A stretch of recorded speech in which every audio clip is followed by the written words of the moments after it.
नमस्कार, VIP news में आप सभी का बहुत बहुत स्वागत है। आपके साथ मैं हूं पल्लवी परिहार और रुक करेंगे खबरों की ओर। सूरजनगर में जमीन का पट्टा बनाने के नाम पर पटवारी के 30,000 रुपए लेने का एक मामला सामने आया है, जिसकी शिकायत कलेक्टर जनदर्शन में की गई। मामला सूरजपुर जिला तहसील प्रतापपुर के ग्राम पंचायत केवड़ा का है, जहां के पटवारी की ओर से जमीन का पट्टा बनाने के नाम पर 50,000 रुपए की मांग की गई थी, जिनमें से 15,000 रुपए फोन पे और 15,000 कैश अभिषेक पनिका की ओर से पटवारी कामेश्वर प्रसाद राजवाड़े को दिए गए थे। लेकिन उसके बावजूद भी पटवारी की ओर से पट्टा नहीं बनाया गया और उक्त पटवारी का ट्रांसफर कहीं और हो गया, जिससे परेशान होकर अभिषेक पनिका ने अपने पत्नी और बच्चों के साथ कलेक्टर जनदर्शन में पहुंचकर उक्त पटवारी पर कार्रवाई की मांग की है।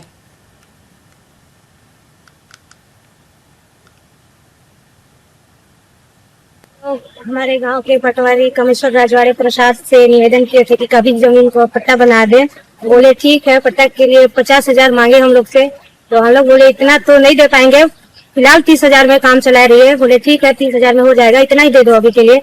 तो 15,000 फोन पे और 15,000 हम लोग कैश दिए थे, लेकिन उसके बाद भी वो कोई कुछ नहीं किए, बस पैसा लेके पता नहीं कहाँ गए। दूसरे जगह उनका ट्रांसफर हो गया, हम लोग का काम भी नहीं हुआ। इसके शिकायत को लेके हम लोग प्रतापपुर एसडीएम ऑफिस गए थे।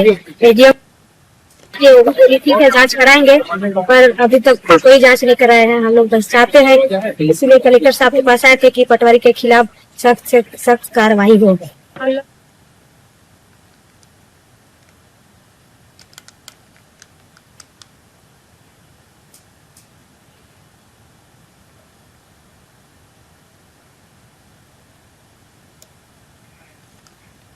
कांकेर से खबर सामने आई है, जहां महिलाओं से भरा पिकअप वाहन अनियंत्रित होकर पलट गया, जिसमें 20 महिलाएं घायल हो गई। बताया जा रहा है कि महिलाएं राजाराव पठार में आयोजित वीर मेला और सीएम कार्यक्रम में शामिल होने पहुंची थी और वहां से वापस लौटते समय पिकअप का टायर फटने से वह अनियंत्रित होकर पलट गई। पिकअप में लगभग 30 महिलाएं सवार थीं, जिसमें से 20 घायल हो गई। वहीं घायल महिलाओं को तुरंत अस्पताल पहुंचाया गया, जहां उनका उपचार जारी है।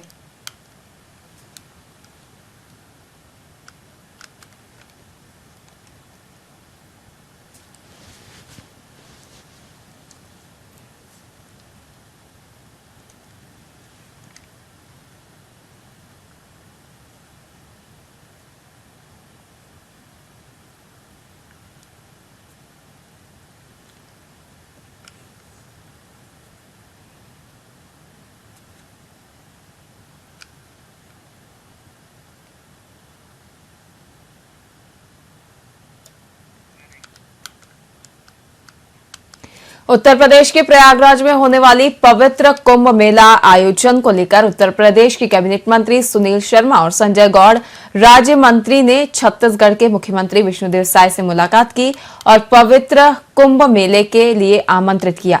वहीं आमंत्रण को लेकर मुख्यमंत्री विष्णुदेव साय ने कहा कि प्रयागराज में 2025 में पवित्र कुंभ मेले का आयोजन होने जा रहा है। छत्तीसगढ़ के लिए बड़े सौभाग्य की बात है। उत्तर प्रदेश के मुख्यमंत्री योगी आदित्यनाथ ने अभिनव पहल की है।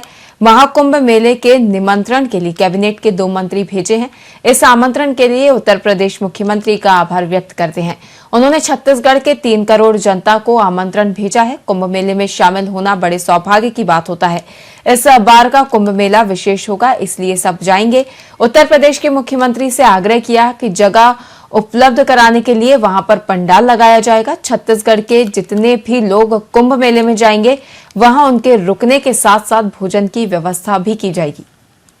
प्रयागराज में पवित्र महाकुंभ मेला 2025 का आयोजन हो रहा है और छत्तीसगढ़ के लिए बड़ा सौभाग्य का विषय है कि हमारे उत्तर प्रदेश के माननीय मुख्यमंत्री श्री योगी आदित्यनाथ जी एक अभिनव पहल किए हैं।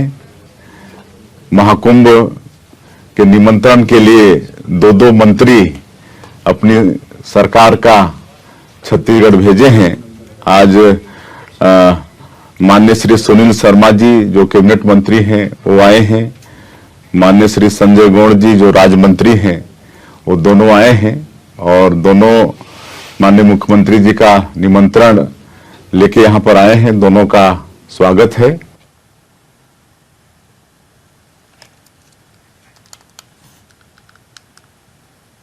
कांग्रेस के प्रदेश अध्यक्ष दीपक बैज का एक बयान सामने आया है, जिसमें उन्होंने कहा कि वे आने वाले समय में प्रदेश में कांग्रेस की सरकार फिर से लाना चाहते हैं, लेकिन मुख्यमंत्री बनने की रेस से वे बहुत दूर हैं।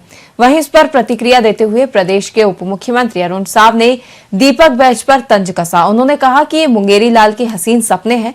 उनके कार्यकाल और नेतृत्व में कांग्रेस पार्टी विधानसभा और लोकसभा चुनाव हार चुकी है। वहीं ये सोचने वाली बात है कि उनके सलाहकार कौन है और वे किस प्रकार की टिप्पणियां करते हैं। साथ ही अरुण साव ने कहा कि ये बयान नगरीय निकाय चुनाव से पहले दिया गया है और इस तरह के बयान से क्या हासिल होगा, ये समझ से परे है।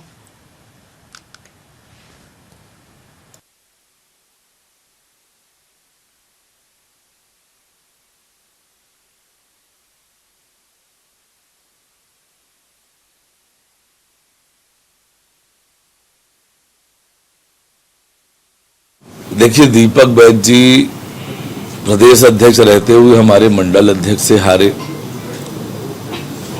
और आज कांग्रेस की क्या हालात है ये किसी से छुपी नहीं है। और पता नहीं उनके कौन सलाहकार है, क्या सलाह देते हैं, पर कांग्रेस तो डूबती हुई जहाज है। देखिए, मुंगेरी लाल के हसीन सपने देखना है तो इस पर किसी को रोक नहीं है। वास्तविकता ये है कि कांग्रेस की दुर्दशा सब जगह दिख रही है। हरियाणा में दिखा, महाराष्ट्र में दिखा, रायपुर दक्षिण के चुनाव में दिखा। अब ये जो मंजर है, आने वाले निकाय के चुनाव और पंचायत चुनाव में कांग्रेस का यही हसर होना है। कांग्रेस जिस प्रकार से जनता से दूर जा चुकी है, कभी जनहित से इनका कोई सरोकार नहीं रहा है और इसलिए जनता भी इनसे दूर जा चुकी है।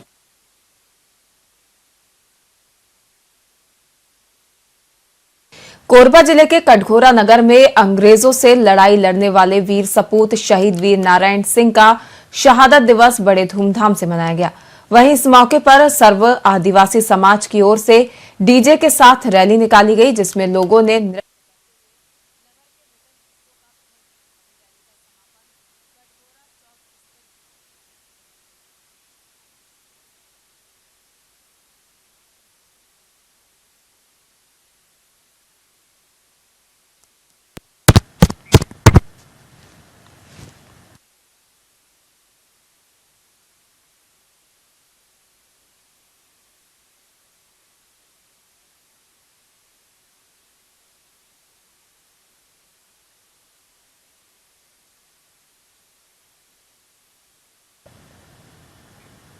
कोरबा जिले के कटघोरा नगर में अंग्रेजों से लड़ाई लड़ने वाले वीर सपूत शहीद वीर नारायण सिंह का शहादत दिवस बड़े धूमधाम से मनाया गया।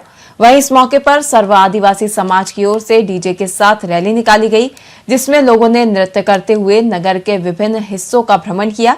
वहीं रैली का समापन कटघोरा स्थित वीर नारायण सिंह की मूर्ति पर माल्यार्पण से हुआ। इसके बाद कटघोरा स्थित बालक छात्रावास में भी विशेष कार्यक्रम आयोजित किए गए।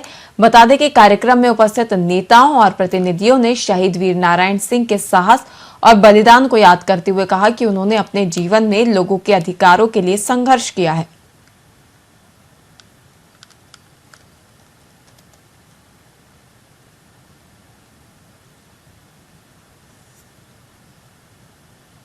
मैं भागवत सिंह के इस कार्यक्रम के सह अध्यक्षता कर रहा हूं।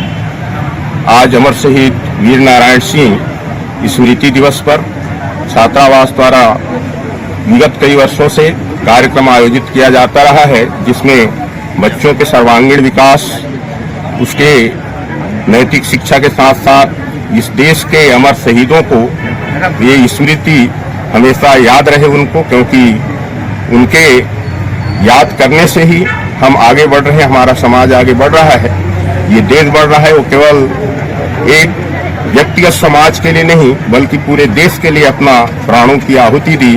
आज यहाँ शहीद वीर नारायण स्मृति दिवस के नाम से, शहादत दिवस के नाम से मनाया जा रहा है। इसका मुख्य उद्देश्य यह है कि जो भी महापुरुष जो होते हैं वो नाम से या जन्म से महान नहीं होते हैं, अपने कर्म से महान होता है।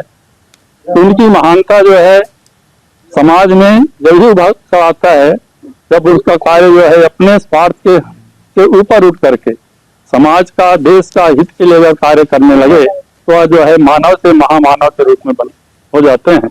और जितने भी महापुरुष हमारे इतिहास में हैं, उनकी जीवनी से, उनके कार्य शैली से हम सब लोगों को प्रेरणा मिलती है, आने वाले पीढ़ी को भी प्रेरणा मिलती है। जितने भी महापुरुष हैं वे सब अन्याय के विरुद्ध ही उन्होंने लड़ाई। केंद्रीय गृह मंत्री अमित शाह 15 दिसंबर को बस्तर दौरे पर रहेंगे, जहां वे मुख्य रूप से बस्तर ओलंपिक के समापन समारोह में भाग लेंगे, जिसको लेकर भाजपा कार्यकर्ता तैयारियों में जुट गए हैं और मंत्री, विधायक और कार्यकर्ता इसमें कोई कसर नहीं छोड़ना चाहते।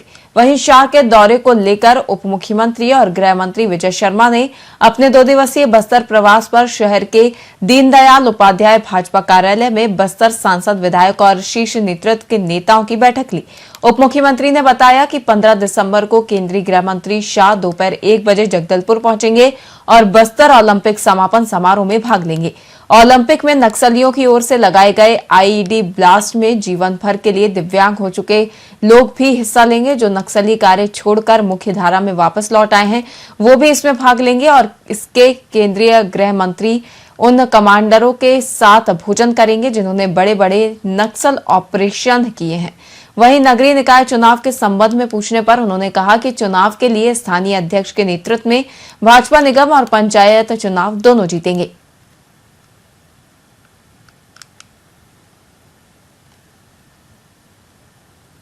माननीय अमित शाह जी का आगमन 15 तारीख को दोपहर 1 बजे यहाँ हो जाएगा और बस्तर ओलंपिक के समापन के कार्यक्रम पर वो हम सबके बीच में आ रहे हैं। बस्तर ओलंपिक में वो भी खेलेंगे जो आईईडी ब्लास्ट के कारण, नक्सलियों के द्वारा लगाए आईईडी ब्लास्ट के कारण जीवन भर के लिए दिव्यांग हो गए हैं। साथ ही साथ ऐसे बहुत सारे लोग भी बस्तर ओलंपिक में भाग लेने आ रहे हैं जो पहले बंदूक रखकर जंगलों में घुमा करते थे, लेकिन मुख्य धारा में जुड़ करके उन्होंने समाज में ओहदा पाया है। वो सारे लोग भी हम सबके बीच में आ रहे हैं। नेशनल इंटरनेशनल लेवल की मीडिया भी आप सबके साथ काम करने के लिए आ रही है। इस बस्तर ओलंपिक के समापन के लिए माननीय अमित शाह जी का आगमन है। साथ ही साथ वो उन कमांडर्स के साथ उनका डिनर भी है, जिन्होंने बड़े अभियान किए हैं यहाँ पर। और दूसरे दिन अमर वाटिका भी उनका जाना है, एक कैंप का विजिट भी है और उसके बाद रायपुर जाते समय LWE की एक मीटिंग लेकर के वो फिर रायपुर से प्रस्थान करेंगे। साथ ही साथ आसन्न स्थानीय चुनाव है, स्थानीय चुनाव में दोनों चुनाव है, नगरीय निकाय के चुनाव भी हैं और पंचायती राज के चुनाव हैं। उन दोनों ही चुनावों के संदर्भ में भारतीय जनता पार्टी की माननीय जिलाध्यक्ष जी के नेतृत्व में मजबूत रणनीति बनी है। हम जगदलपुर नगर निगम भी जीतेंगे और स्पष्ट तौर पर दोनों ही स्तर पर जिला पंचायत में भाजपा का कब्जा होगा और नगरीय निकायों में भी भाजपा जीतकर आगे।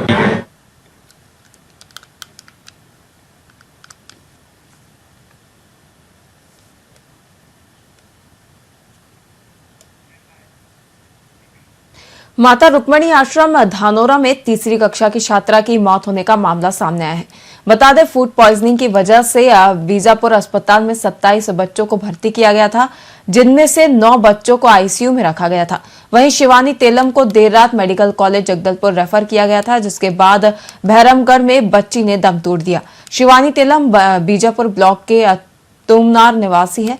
साथ ही अभी भी कई बच्चे बीजापुर जिला अस्पताल के आईसीयू में एडमिट हैं, जिससे शिक्षा विभाग की बड़ी लापरवाही उजागर हो रही है।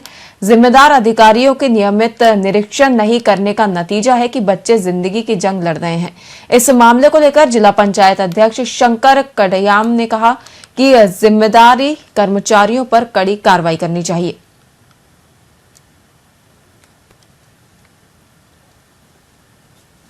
वार्ड में आईसीयू में रखे हैं, वहाँ 7 बच्चे हैं, तो बहुत गंभीर हैं अभी। और देखने से उनको क्या खिलाएं क्या नहीं, देखने से तो बहुत नाजुक है अभी। और एक जगह 12 बच्चे हैं, वहाँ भी वही स्थिति है। एक जगह 17 बच्चे हैं, वहाँ थोड़ा कुछ बच्चे ठीक हैं, किसी को पेट दर्द है, किसी को दस्त रुक नहीं रहा है। ऐसे देखने से कहीं ना कहीं हॉस्टल में न कहीं कुछ खाने पीने में लापरवाही हुआ होगा। सुबह खीर पूरी खाई, उसके बाद खाना चना आलू खाए। 1 बजे के बाद शाम को पनीर और खाई, पनीर के साथ आलू चना। एक वार्ड में